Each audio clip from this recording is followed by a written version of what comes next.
The chamber of the Galactic Council was filled with whispers and nervous voices. The hall itself was a giant place, built of shining crystal walls and glowing light that came from the ceiling like a false sun. Every race of the galaxy had a seat. There and today, every seat was full. From the tall insectoid delegates with their clicking voices to the slow-moving scaled ones with deep growls, all were present. They were not here for routine debate. They were here because something impossible had just happened. A ship had entered their sector, but not just any ship. It was a battleship, and worse, it belonged to Earth. The council chamber, usually calm, now echoed with fear. The message that arrived minutes ago was short. A massive human vessel had crossed the border of the Zareth system, a region tightly watched by the council. The border guards sent their scans, and the image made the chamber tremble. The ship was larger than anything humans were supposed to own. Its hull shone black, covered in armor that sensors could not read. Its energy output was beyond the scale. Some said it looked like a moving star. Others said it looked like a weapon meant to kill worlds. No one expected this from Earth. Humans were a young race, only a few hundred years in space. They were not counted among the powers. They were not part of the Council's great fleets. They were ignored, mocked, sometimes even treated as children who had much to learn. Yet now, in the heart of the Council, fear spread like fire. Council Speaker Threx of the Varian people raised his voice above the noise. His four arms slammed the table to silence the crowd. "Order? We will have order." But even his commanding tone could not calm the fear. A reptilian elder hissed, "How can this be? Earth was nothing. They had no ships. They had no influence. How could they build such a monster?" A feathered envoy from the Klin leaned forward, eyes wide.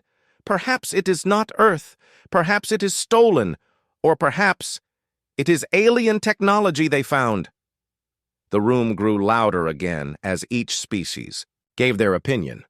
Some wanted to attack immediately, to send fleets and destroy the human ship before it could act. Others warned caution, for if the humans had one such vessel, they might have more. What if this was only the beginning? The council speaker tried again to control the meeting. "We must not panic. We must gather facts. Has the human ship sent any message?" A silence fell. The answer came from the communication officer, a small gray being with two large eyes. "No message. No response to our calls. The ship moves slowly, but it ignores every hail. It watches, but it does not speak." The silence was worse than words. A ship of that size, that power, and yet completely silent. It was not normal. It was as if the humans wanted the galaxy to guess their purpose. The insectoid delegate tapped his claws nervously. "Silence means confidence. They know we are afraid. They want us to wonder." The scaled elder growled low. "Or they want us to strike first. This could be a trap." All eyes turned to the great hologram in the center of the chamber. It showed the ship again, dark and massive, drifting like a predator that had entered the wrong hunting ground. No ship of the Council could match it in size. No scan could measure its true weapons. The data streams were corrupted each time the scanners tried. The machines themselves failed when locked on the ship too long. It was as if the battleship carried secrets no one was allowed to see. In the rows of the chamber, younger delegates whispered in fear. Could it destroy worlds? Did humans build a superweapon? Will it attack us next? Fear grew like a storm. Yet beneath the fear was also anger. The proud empires of the Council were insulted. That a young race, a race they once denied entry into the Council, could now appear with such a terrifying vessel was unthinkable. One delegate shouted across the chamber, "This is rebellion! This is threat!" Another countered, "Or maybe this is warning. We should listen before we act." The speaker raised his voice again. "We need answers. Where is Earth's ambassador? The communication officer answered quickly. No ambassador has entered our space. No message has come from Earth. This ship, it came alone. That made things worse. A lone ship, silent, ignoring calls. The council members began to suspect the worst. Some whispered that it might not even have a crew, that it might be an automated weapon sent to test the council. Others believed it carried a secret army, hidden behind its black armor. The insectoid delegate shivered. Machines that ignore scans. Armor we cannot read. Energy like a sun. What if humans uncovered old ruins? What if they woke something they could not control? The fear in his voice spread to the chamber. For years, rumors existed of lost technologies buried and forgotten, corners of the galaxy. What if humans had found one? The speaker leaned forward, his voice low and heavy.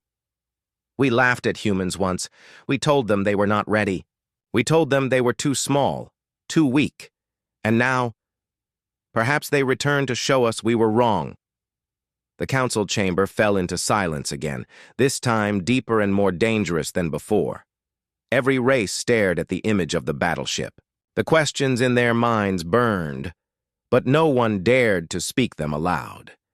Was this ship a threat? Was it a message? Or was it the beginning of something greater, something the galaxy had feared for centuries? The rise of a new power, one born from Earth. As the silence stretched, one thought connected them all. If Earth had built this, then what else had they been hiding? And more importantly, what would they do next? The news of the human battleship spread across the galaxy like fire through dry grass, and everywhere it went, it brought fear and doubt and endless questions, because no one had ever expected humans to move so fast or so far. The council chambers remained filled with delegates who argued endlessly, their voices rising and falling like a storm of fear. Some shouted that the humans were coming to wage war and that this massive ship was only the first sign. Others whispered that humans might be desperate, seeking help, but hiding behind their silence and their sudden display of power. Each theory only created more panic. The insectoid delegate known as Zrix tapped his sharp claws against the table, his voice clicking with nervous energy. Humans were nothing only 200 years ago. They begged for scraps, they asked for trade, they asked for protection from pirates, and we refused. We told them to build their own strength, and now look at them. They arrive in our sector with a weapon we cannot measure. Tell me this is not revenge. Tell me this is not the beginning of a war. Across from him, the scaled elder Kor let out a long hiss, and his eyes narrowed as if he was staring at prey. Revenge, perhaps, but also ambition. No one builds such a ship only to travel in peace. This is not exploration. This is dominance. They come to show us they are no longer weak, and if we do not act, they may soon believe themselves rulers of the galaxy.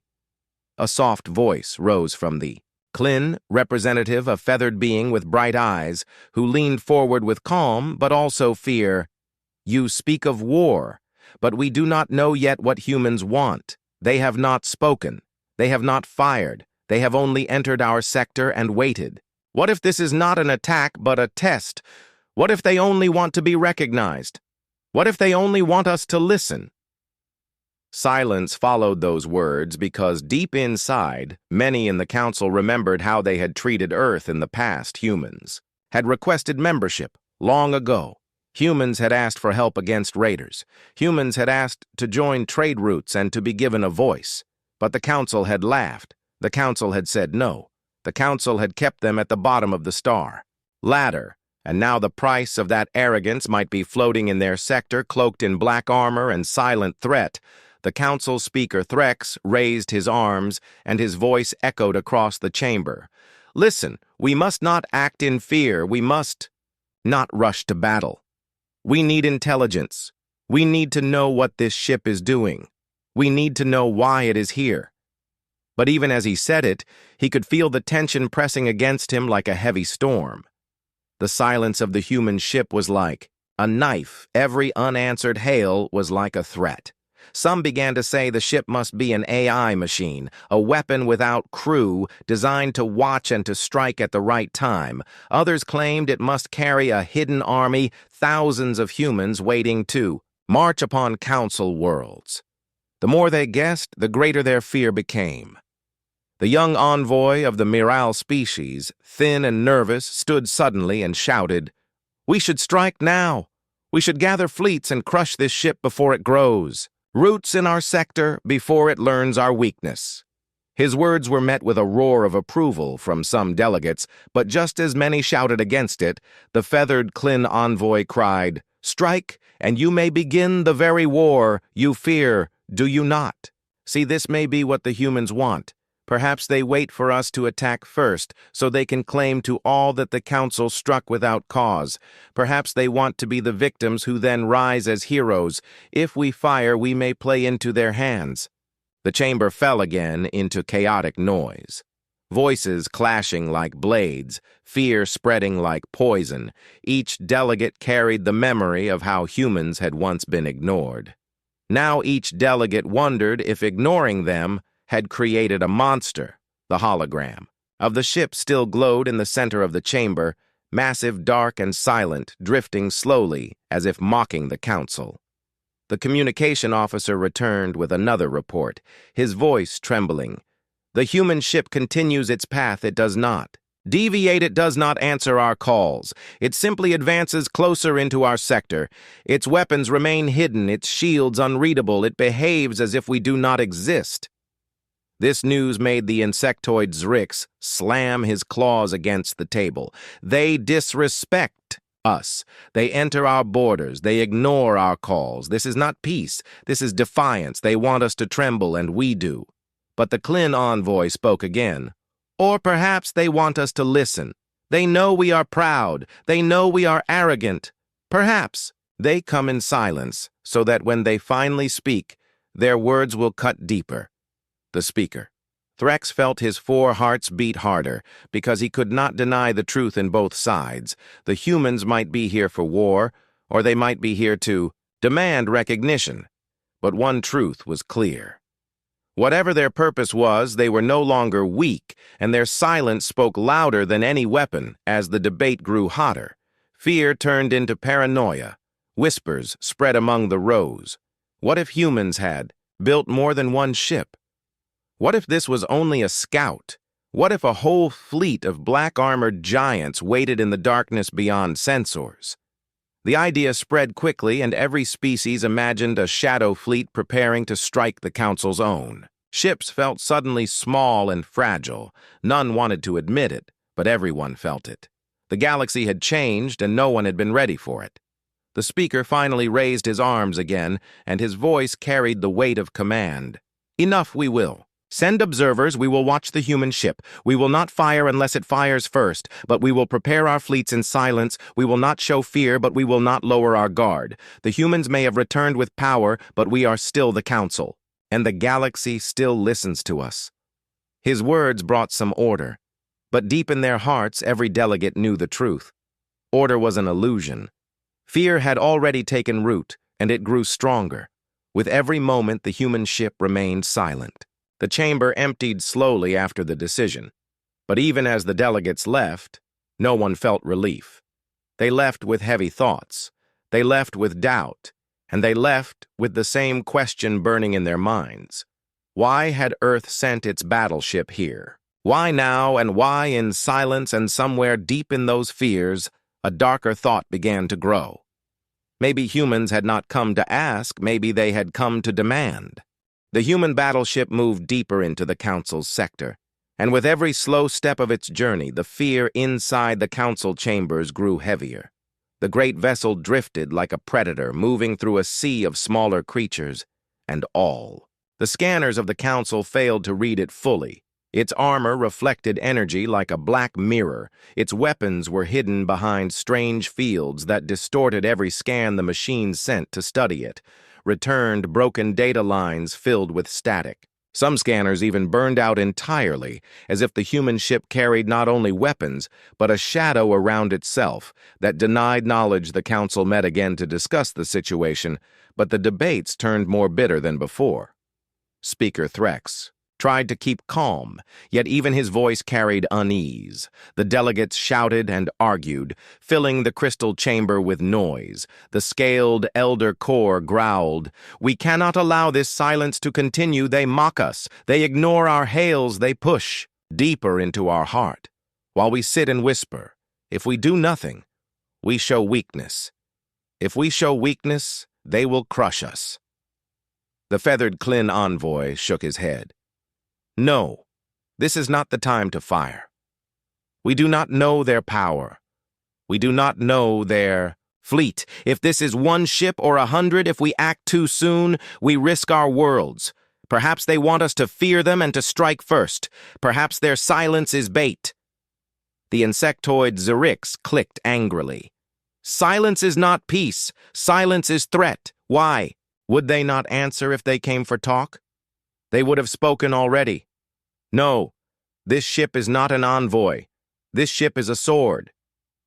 The delegates grew louder as if the silence of the battleship outside infected them. Inside, making them restless, angry, and afraid, the communication officer entered again, his eyes wide and his voice tight. "The human ship does not change course. It does not answer us, but it does not attack either. It continues to drift closer at steady speed like it has chosen a path, and nothing will move it." Those words created more unease because the ship was not acting like a normal war vessel.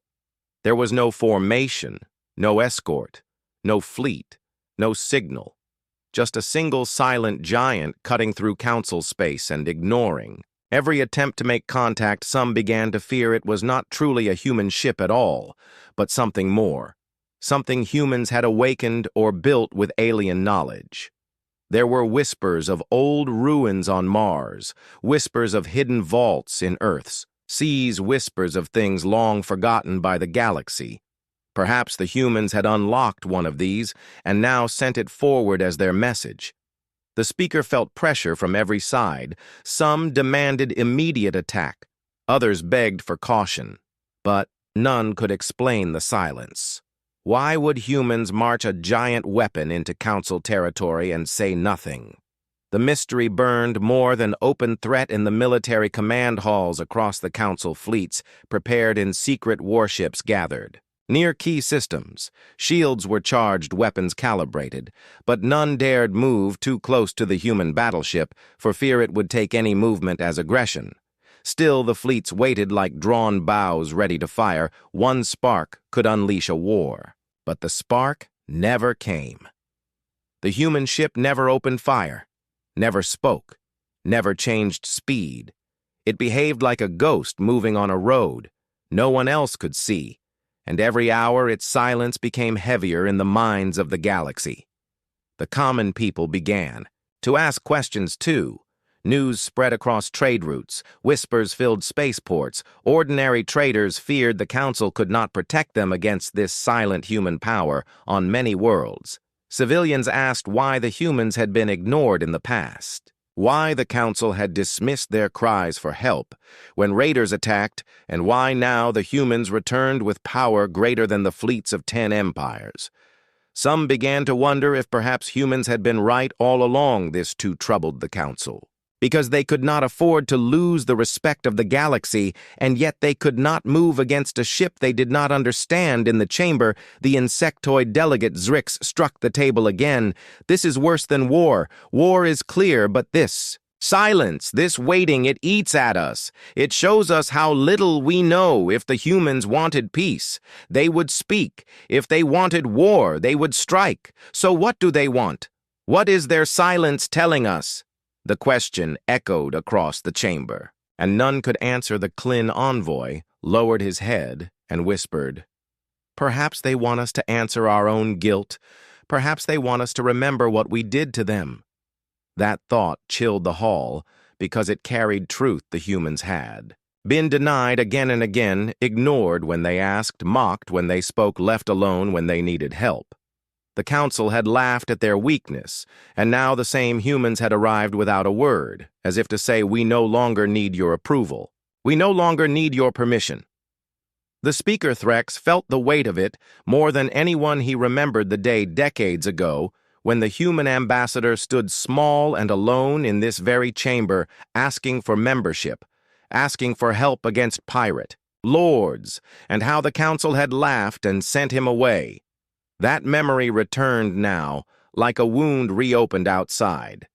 The silent ship moved further into their sector. The stars around it blinked as it passed. Sensors failed as it approached. Fleets trembled. As it neared, but still no word came from its dark hull, the galaxy watched and waited. The silence itself had become a weapon, and the council was its first victim. The human battleship remained silent as it drifted through the sector, but then something happened that no one expected. From its vast, dark hull, a small shuttle separated and began moving toward the heart of the council. It was tiny compared to the massive ship, like a drop falling from a mountain, yet it carried more weight than any fleet in the galaxy. The council's scanners locked on it, and for once their readings were clear. It was an ordinary craft.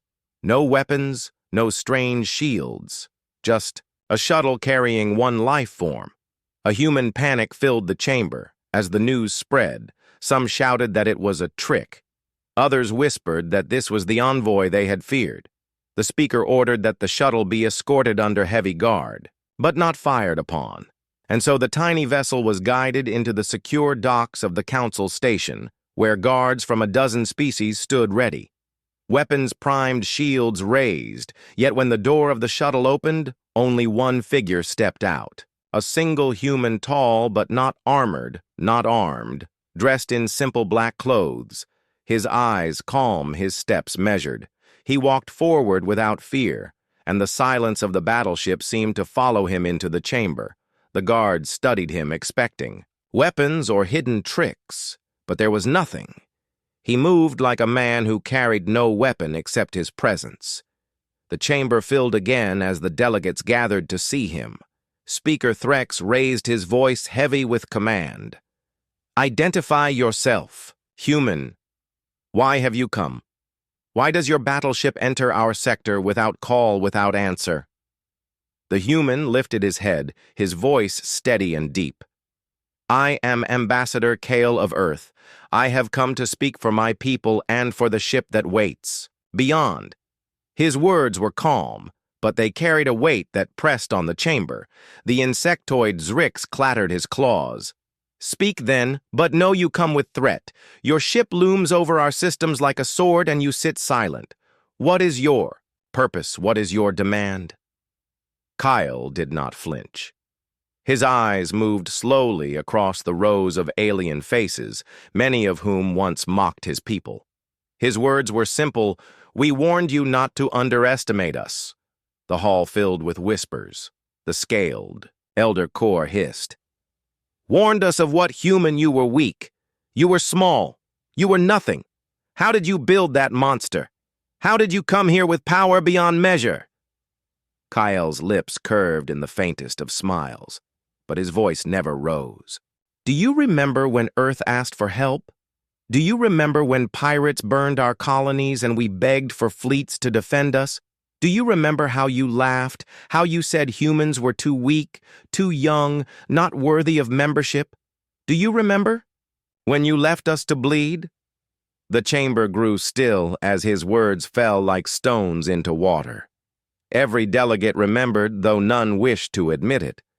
Kale's voice hardened, but did not grow louder.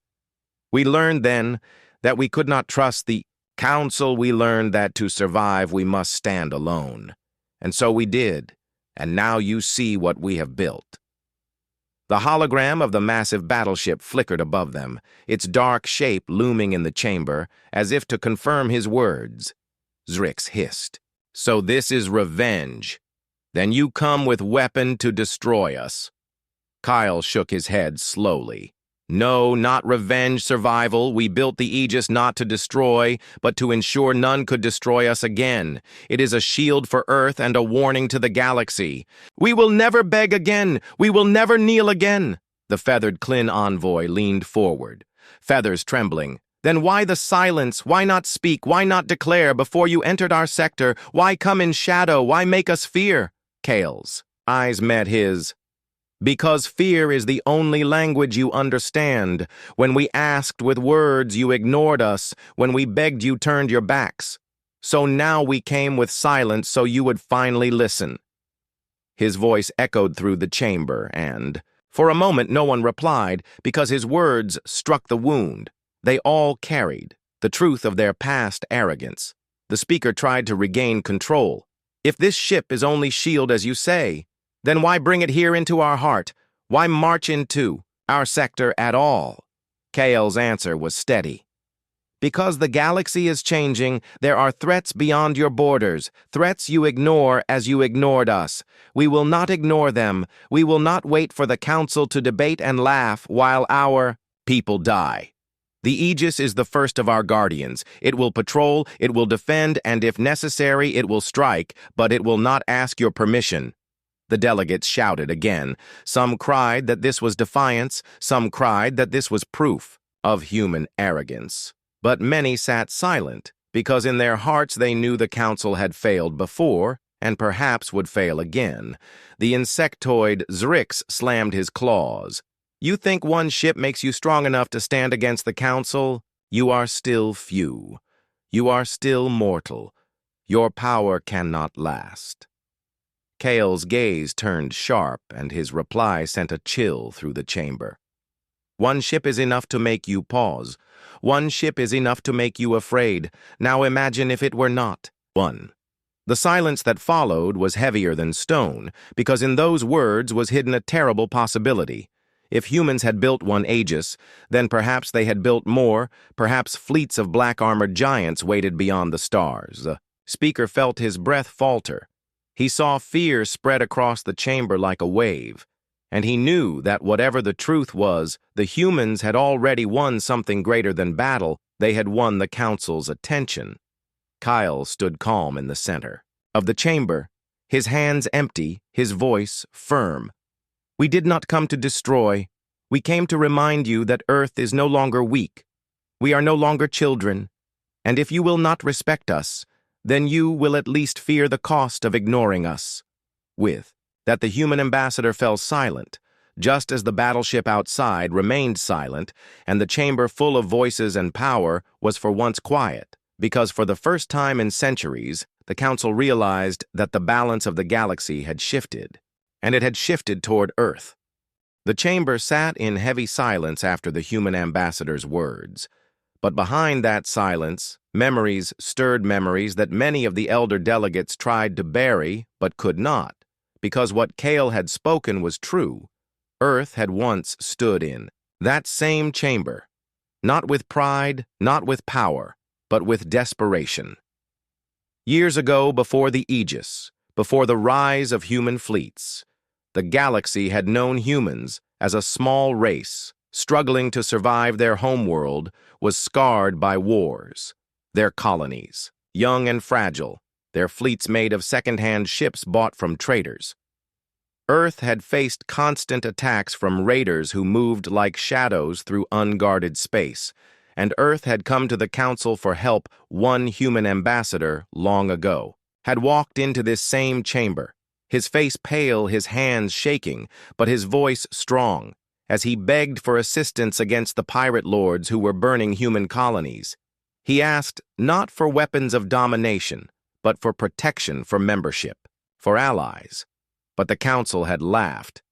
The insectoid Zrix remembered it well, for he had been there. He recalled the way the chamber filled with scornful voices, some saying humans were too weak to join, some saying humans were too reckless, too warlike to be trusted, some saying Earth had to prove itself before it could stand beside the great powers, and when the human begged again, asking if the council would at least send a small fleet to shield their outposts, the speaker at that time waved him away, saying the council could not waste resources on a species that brought danger upon itself. The human had left humiliated and alone, and the council had forgotten him, but Earth had not forgotten. Earth remembered every denial, every insult, every cold dismissal. The scaled Elder Corps also remembered, for he too was there. He recalled how some delegates even joked that humanity would soon vanish, eaten by pirates, or enslaved by stronger empires. They thought humans would fade into history, like countless other small species that rose and fell. But instead, humans turned inward. They rebuilt. They gathered their wounded colonies. They worked in silence, and all the while they remembered the betrayal. Cale's words now pulled those memories into the open, and the council sat as if struck by ghosts. Cale spoke again, his voice calm but sharp. "We came once as children, and you turned us away. We came again as allies, and you mocked us. We came in need, and you gave us nothing. You told us to prove ourselves, so we did. And now you fear the proof." His eyes swept across the hall, and many delegates could not meet his gaze. The feathered Klin envoy lowered his head, feathers drooping, because he too recalled how his people had voted against Earth, joining the trade routes, not for lack of resources, but because they believed humans would not survive long enough to matter. Cale continued, "When the raiders burned our colonies, we rebuilt. When disease struck our worlds, we healed. When isolation threatened to break us, we endured. We learned not to ask. We learned to stand alone. And now we stand taller than you imagined," the insectoid delegate hissed. "So you hold your grudge for centuries. You build your weapon in silence, all to throw it in our faces. This is pride. This is arrogance." Cale's calm eyes turned on him. "This is survival when we asked for help. You gave us silence, now we return that silence to you." The chamber trembled with the weight of his words. And in their hearts, the delegates knew that Earth had warned them long ago that ignoring the cries of the weak breeds resentment, and that resentment once armed becomes unstoppable. Some of the younger delegates who had not been alive during those days whispered among themselves, "Why did our ancestors refuse them? Why did we not listen? Then perhaps this would not be happening now." The elders avoided their gaze, for they could not defend the truth. They had refused Earth because they believed power belonged only to the strong, and humanity had seemed weak. Now that weakness had turned into strength, forged by necessity, hardened by suffering. Cale raised his hand, and the image of the Aegis battleship flickered again above the chamber, dark and silent, its presence filling every corner. "This is not a weapon of conquest. This is a monument to your failure when you left us alone. We built our own guardians when you laughed. We built in silence when you turned your backs. We turned to the stars and took what we needed, and now we no longer ask. We no longer beg. We no longer kneel." His voice rang clear like a blade striking stone, and even those who despised humans could not deny the power in his words. The speaker felt the weight of shame pressing down on him, though he tried to keep his face steady. "Ambassador Cale, you remind us of the past, but the Council cannot live on guilt. We must deal with the present. Your ship frightens our people. It creates panic. Explain why. It has come here into our core worlds." Cale's reply was simple, but his eyes carried fire. "Because the galaxy is not safe, because there are threats coming that you choose to ignore, because Earth will not wait for the Council to debate while dangers grow stronger. The Aegis stands as a shield for us, and perhaps for others, but you will not command it. You will not control it. It will answer only to Earth." Murmurs spread again, some of outrage, some of awe, because in those words, Cale declared that Earth was free of the Council's authority, that Earth had chosen its own path, and that path no longer bent to the will of the galaxy's old empires. The old warnings had been ignored, but now they returned sharper than ever. The Council had once told humanity to prove itself, and now humanity had answered with steel, silence, and power greater than anyone expected. The insectoid delegate whispered to himself. We told them to rise, and now they have risen higher than us. And though he meant it as bitterness, it sounded more like truth. The council chamber trembled with unease as Kale stood in silence for a long moment, letting his words settle like heavy stones on the hearts of the delegates. The image of the Aegis battleship still hung above them, a giant shadow of steel and mystery. Then slowly Kale lifted his hand and with emotion commanded the hologram to shift what appeared next, made the chamber gasp, for the black ship was shown in detail, its structure, its core, and its name. The Aegis of Earth, the Council had seen warships before, but nothing like this. The hull was layered with armor made of alloys unknown to their scientists. The energy readings suggested it carried a power source more massive than any fusion core, more stable than antimatter reactors. It pulsed like the heart of a star. Kale's voice was steady and cold. You ask what it is, I will tell you this is the first of our guardians, we call it Aegis. It was built not to conquer, but to endure it, carries weapons you cannot yet understand. Shields that bend light and absorb force engines that cross sectors in hours. It is a fortress in the void, and it belongs to Earth alone.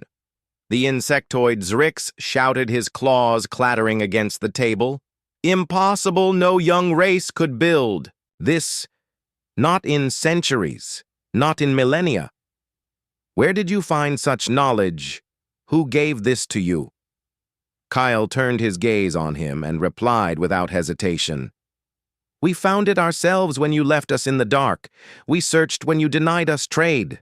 We learned when you mocked us. We uncovered what others had forgotten. His eyes narrowed and his tone sharpened. On Mars, deep beneath the red sands, there were ruins. Ruins older than your council, older than your empires. We studied them. We unlocked them, we built upon them, and we made them our own. The chamber erupted in chaos as delegates shouted, some in outrage, some in fear, because the mention of ancient ruins stirred memories of legends whispered across the galaxy, tales of a race long gone who left behind fragments of power greater than anything the council possessed. If the humans had truly uncovered such knowledge, then their sudden leap in strength was no longer a mystery. The scaled elder core hissed, You dare claim you have touched the forbidden, that you have meddled with the relics of the ancients. You fool, do you know what dangers you may have awakened? Kyle did not flinch. We know more than you think. We studied carefully. We built. Carefully we did not. Awaken monsters, we forged guardians. The danger was not in what we found, but in what you refuse to see. You cling to your power, to your traditions, while the galaxy grows darker. You fear the past, but we used it to build a future.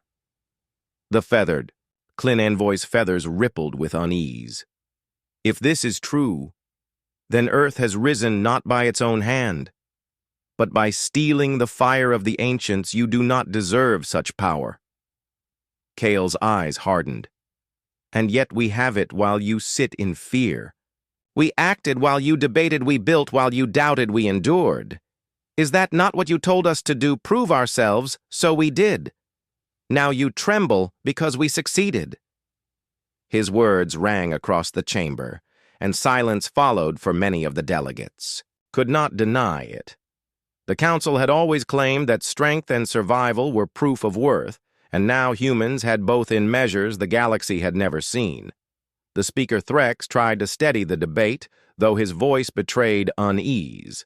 Ambassador, Kale, if this ship is truly built upon ancient knowledge, then it is dangerous to all of us, perhaps too dangerous. Perhaps it must be shared, or placed under council control, so it does not threaten the balance of the stars. Kale laughed softly, a sound without humor.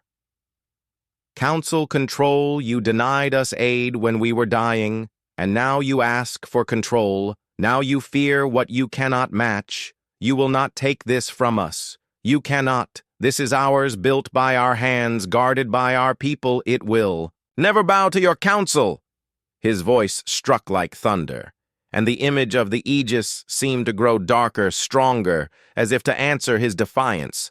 The chamber fell into shouting again, some demanding that the ship be seized, some begging to ally, with Earth before worse came. But none could ignore the truth. The revelation of the Aegis had shaken the very foundation of their order. What frightened them most was not only the power of the ship, but the calm certainty in Kyle's voice.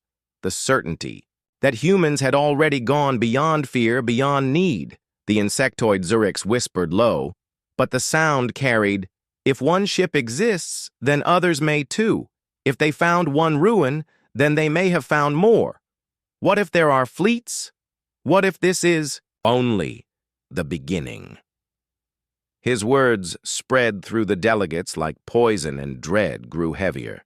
Still, Kale seemed to read their thoughts, his eyes glinting as he said quietly, "One ship is enough to make you gather here in fear.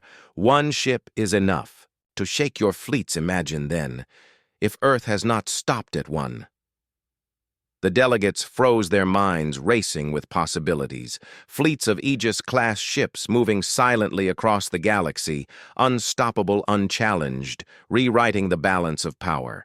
The speaker raised his arms to calm them, but his voice shook as he said, "Ambassador, if Earth seeks only survival, then prove it by swearing that these weapons will not be used against the Council." Kyle's answer was sharp as a blade. "Earth swears nothing to those who abandoned us. Our survival is not yours to command. If you fear us, then remember this. You taught us fear. You fed it to us with every denial, every insult, and now you reap what you sowed." His words landed heavy, and the chamber was silent again. For the revelation was complete. Humanity had risen, not through slow trade, not through alliances, but through discovery of ancient power and through the will to wield it. When others turned away, the Aegis was more than a ship. It was a symbol of everything the Council had failed to see. And as the hologram faded, leaving the dark chamber in silence, the delegates knew the galaxy would never again be the same. The revelation of the Aegis had left the Council shaken, but before they could fully process the storm of fear and anger, another crisis arrived, as if the galaxy itself wished to test the human words, for in the nearby border systems, a fleet of raiders poured out of hidden space, their ships dark and jagged like teeth. They had chosen their moment, well striking where Council defenses were weakest. The alarms reached the chamber, quickly reports flashing across screens, entire colonies under attack, merchant lanes, burning civilian transports, fleeing for their lives. The Council scrambled in panic, ordering nearby fleets to mobilize, but everyone knew it would take time. Too much time, for the raiders were fast, merciless, and already destroying worlds. The insectoid Zurichs hissed, his claws clicking against the table. "Do you see now the danger? While we argue, threats fall upon us. We must respond at once." The scaled elder core growled, "Our fleets are days away. They cannot reach in time. By the moment we arrive, the raiders will vanish into shadow." The speaker. Threx's heart sank, for he knew the truth. The Council was too slow, too burdened by its own rules and divisions. But then all eyes turned to Kale, who stood calm in the chamber, his voice cutting through the noise like steel. "The Aegis can be there in hours." His words made the chamber fall into silence. The delegates stared at him as if he had spoken madness. "Impossible," Zurich spat. "No ship moves so fast. Across sectors." Kale's eyes did not waver.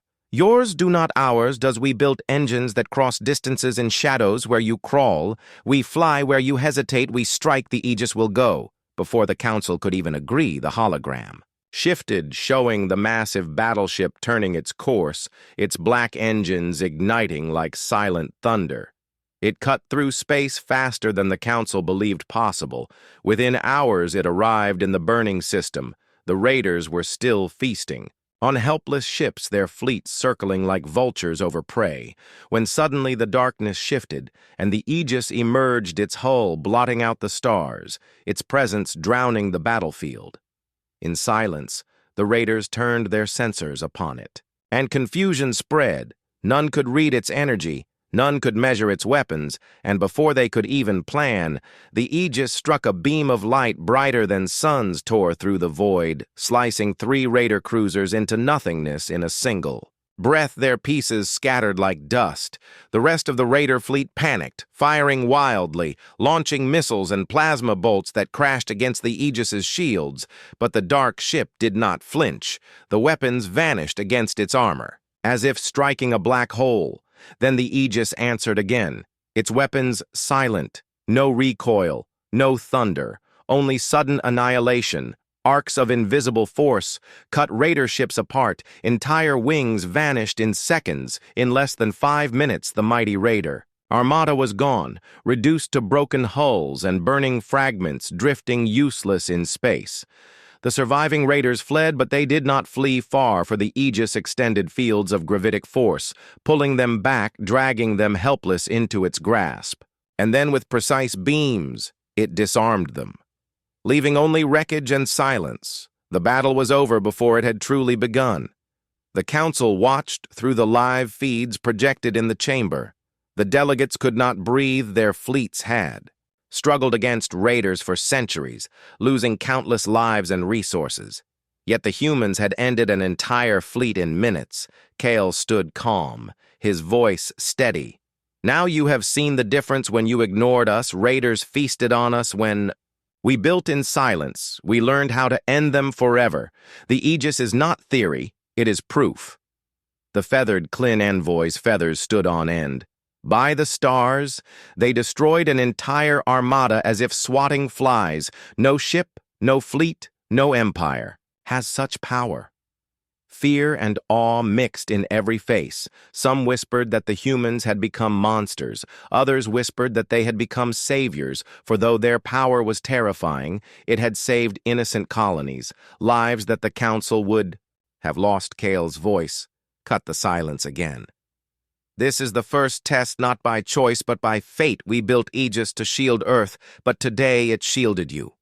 Remember that when you speak of control or arrogance, we did what your fleets could not. His words stabbed deep into the council's pride. The insectoid Zrix tried to find his voice, clicking furiously. You mean to show us that with one ship you can do what we cannot, that you can outmatch us in every way? Kale's calm gaze fixed on him, not to show you, to remind you that strength is not born of titles or age or tradition. Strength is born of need. You denied us aid and forced us to grow faster than you thought possible. Now we are what you made us. The chamber broke into chaos again, but beneath the anger was fear. True fear. Because every delegate had seen with their own eyes what humans could do. Their fleets seemed powerless by comparison, their balance of power shattered. The scaled elder core whispered to himself, though the words carried in the silence, if they built one ship, they can build more, and if they choose to turn them on us, who can stand against them? And though none said it aloud, every delegate thought the same thought. Perhaps the humans were no longer asking for a place among the stars. Perhaps they were declaring they already owned it.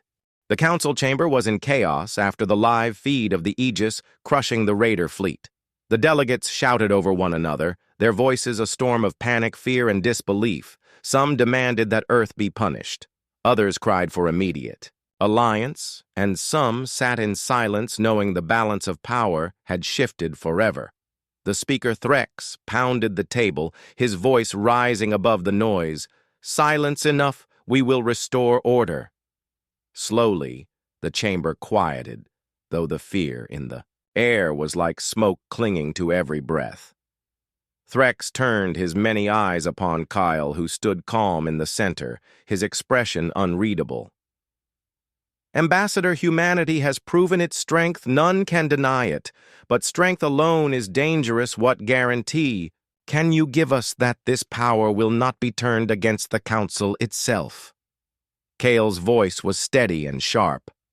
Guarantees are given by those who trust, and you do not trust us. You never have when we were weak. You feared us when we grew. Strong, you feared us more.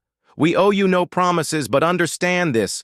Earth seeks survival, not conquest. The Aegis fights when others strike first. It defends, not destroys."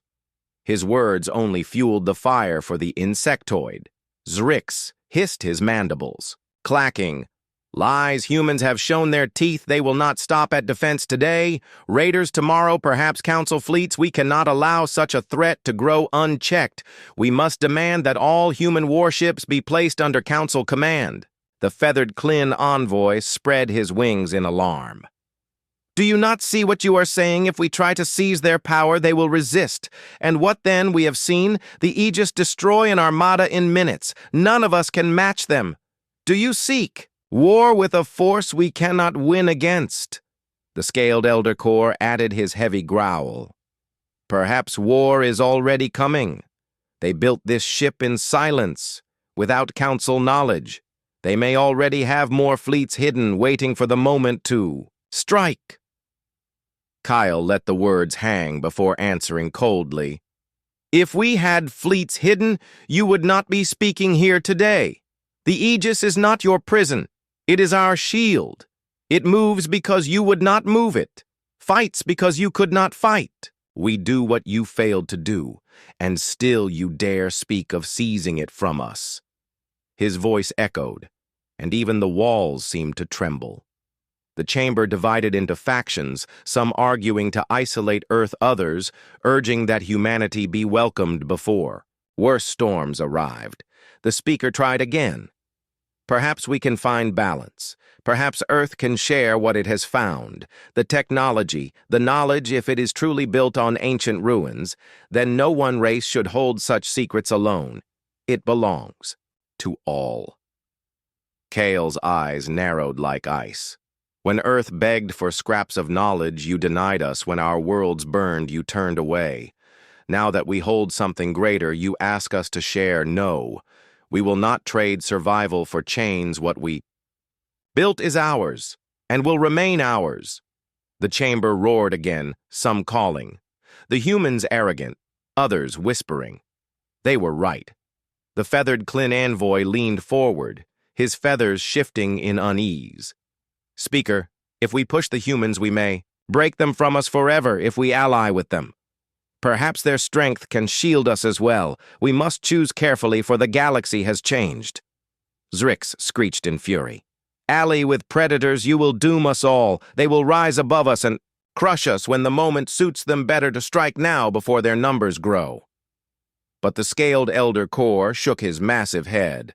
"Strike with what our fleets crawl, they fly. Our weapons scrape their shields and vanish. We are not facing a rival, we are facing a new order. We must adapt or perish." Silence spread, for his words carried truth. None wanted to admit. Kale looked around at them all, his gaze sharp. "You see it now.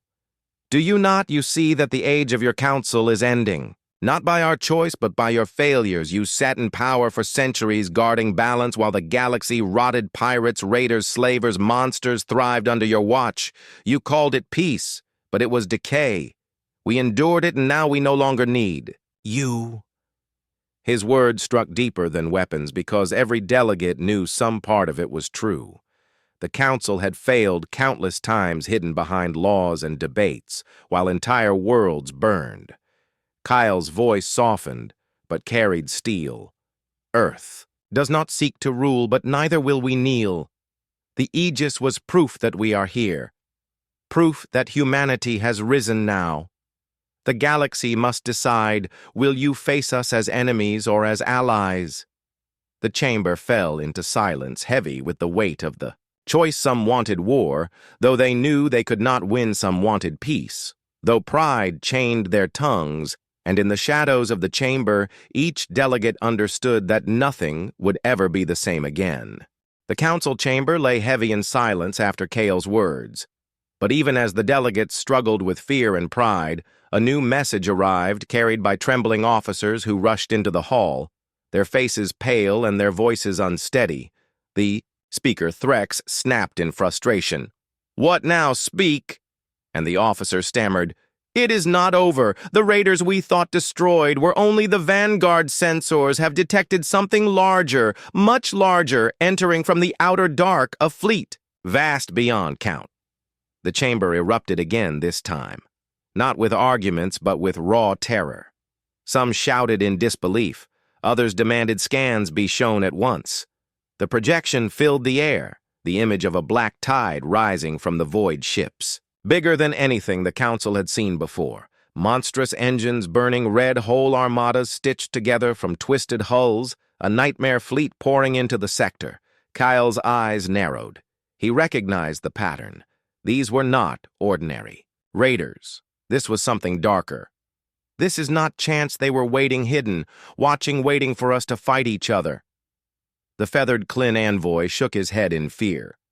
By the stars, if they reach the core systems, they will burn everything. The Council, the colonies, all of us. Zrix hissed in panic, his arrogance cracking. Then the humans brought this upon us. They lured the darkness with their cursed weapon. But the scaled Elder Core's deep voice cut through.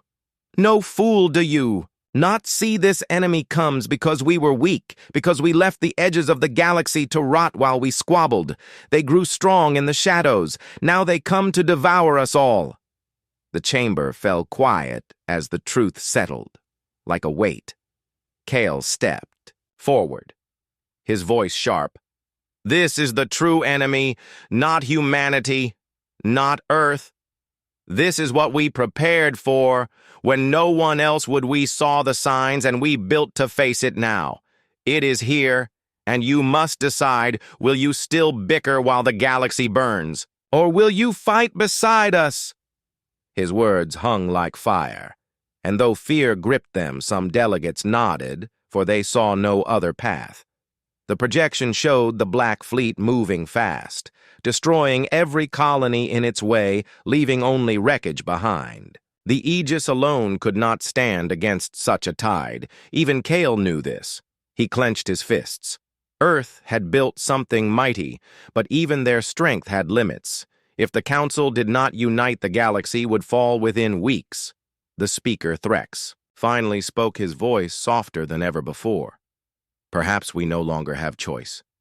Perhaps humanity was not our enemy, but our only shield. If this darkness spreads, there will be nothing left of us all. Kale's voice steadied. Then stand. With us, send your fleets, fight beside us, and we may yet endure. But doubt still lingered, for some feared allying with humans more than facing death itself. The insectoid Zrix snapped. If we fight beside them, we admit their power above ours. We bend to them. But the feathered envoy answered in a trembling voice, better to bend and live than to break and perish. Can you not see the truth without them? We are already dead. As arguments reignited, the Black Fleet struck again, another. System gone. Another 1,000,000 lives. Silenced, the Council could no longer delay. Kale turned his eyes cold and hard.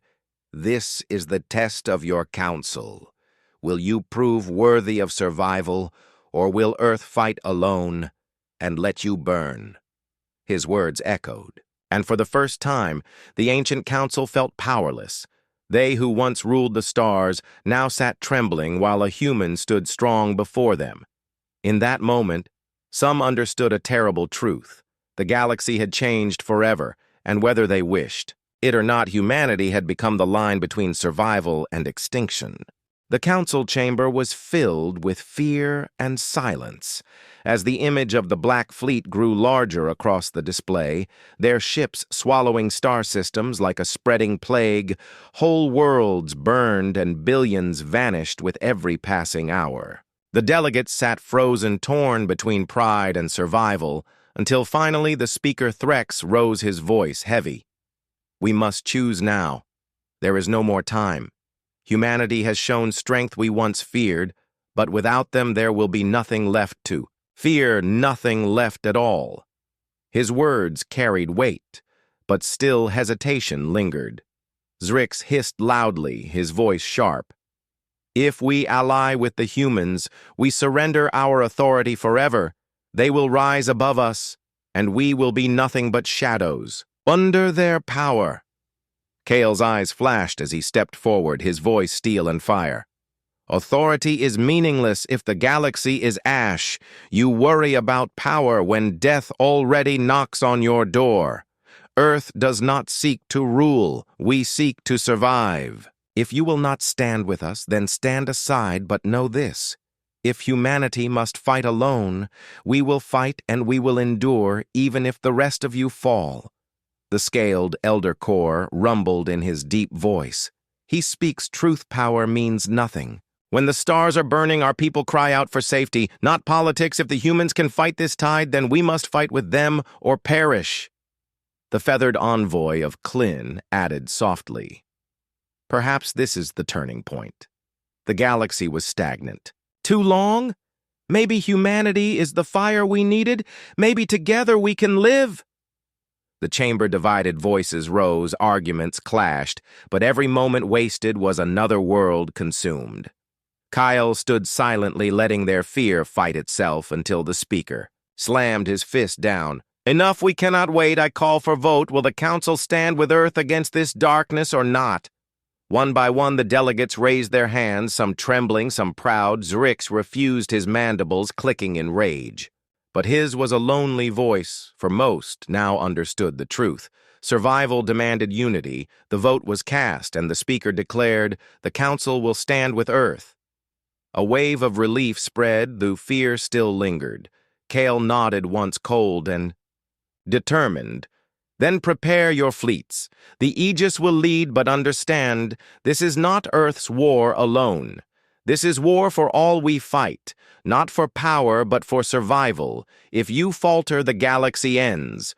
Within hours, fleets that had never flown together gathered around the Aegis, massive armadas of every species, forming a fragile alliance united by desperation. The Black Fleet advanced unbroken, a storm of metal and fire, and when they met in the cold void of space, the battle began, chaos consumed. The stars, weapons flashing, shields burning, ships colliding. Kale stood on the bridge of the Aegis, commanding, calm and ruthless. His crew moved like one, every strike precise, every defense unyielding. Council ships fought with new resolve, inspired by the human warship that refused to fall still. The black tide pressed endless wave after wave, as if the void itself had given birth to an army without end. But humanity had learned in fire, Earth had been forged in struggle, and the Aegis carried that spirit into every clash. Kale's voice rang through the calm. Hold the line. Do not break today. The galaxy chooses to live. The scaled elder core fought beside them, his fleets roaring in defiance. The feathered Klin ships darted like blades, striking fast and vanishing. Even Zrix, though bitter, was forced to unleash his swarm, for his people, too, would burn if the tide won together. For the first time, the galaxy fought as one, and slowly the tide began to shift, the Aegis spearheaded. The charge piercing deep into the heart of the Black Fleet, unleashing weapons no one had seen before. Ancient power reforged by human hands. The enemy reeled for the first time, shaken. Kale seized the moment. Now together, strike now. And the allied fleets obeyed, hurling everything they had into the enemy lines. The battle raged for hours, stretching into endless night, until finally the Black Fleet began to break its massive ships, collapsing its endless waves, retreating back into the dark. Kale watched them fall back, his voice low. Run while you can, we will be ready when you return. When the silence returned and the void grew calm, the council ships floated broken, but victorious. Countless lives had been lost. Yet the galaxy had survived in the council chamber. Days later, the speaker spoke with weary voice. The council stands not as it once did, but today we endured, because we stood together, because humanity stood with us. Many nodded, but all eyes turned to Kale, who stood tall, silent, yet unyielding. He finally spoke. You feared us, you doubted us. But when the true darkness came, humanity did not abandon you. Remember, this Earth will never kneel, but neither will we turn away when survival calls this galaxy. Must change, no more stagnation, no more weakness. We must build a new order together, or the darkness will return stronger than before. His words struck deep, for all knew he spoke truth. The old council was gone. A new age had begun. An age where humanity was no longer a shadow on the edge of the stars, but a force at the heart of the galaxy. The delegates bowed their heads, some in respect, some in fear, but all in acceptance. And so the legend of Earth's battleship, the Aegis, spread across. Every world whispered in fear and in hope. Humanity had entered the stage of the stars, not as beggars, not as servants, but as equals, perhaps even as leaders. And though the future held new dangers, one truth was clear. The galaxy would never be the same again.